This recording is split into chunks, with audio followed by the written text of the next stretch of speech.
Eiropa kļūst akla.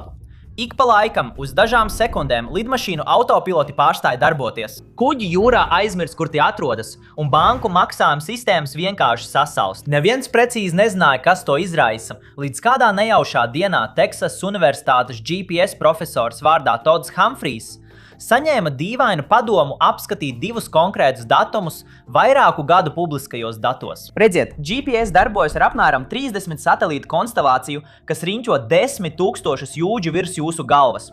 Un katrs no tiem nepārtraukti pārraida divas lietas – kur tas atrodas kosmosā un cik ir pulkstenis ar nanosekundes precizitāti. Ja vēlaties saprast, kā tas viss darbojas, varat noskatīties var stātījumu video tieši šeit. Bet vienkāršiem vārdiem sakot, jūsu telefons, automašīna vai lidmašīna vienlaikus klausās vismaz 4 no tiem un nosaka jūsu atrašanās vietu. Bet redziet, šie satelīti lido cauri kosmosam ar 8000 jūdžu stundā ātrumu.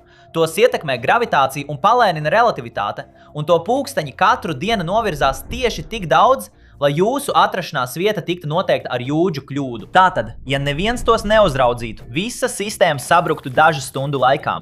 Vēl lietā nāk novērošanas stacijas.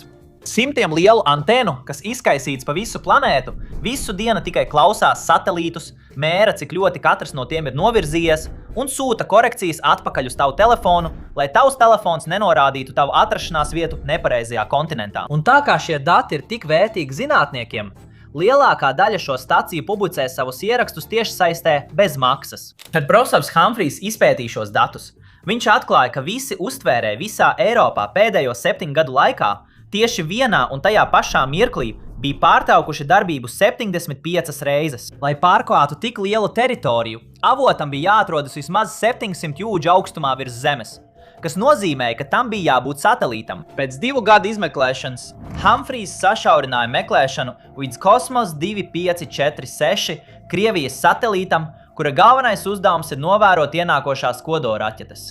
Taču, ja Krievija vēlētos, tā varētu traucēt Amerikas GPS, Eiropas Galileo un Ķīnas Beidou darbību, vienlaikus atstājot Krievijas pašu GLONASS neskartu. Neliela frekvences maiņa un nedaudz lielāka jauda, un Krievija varētu paralizēt aviāciju, kuģniecību un banku darbību visā kontinentā tik ilgi, cik vien vēlētos.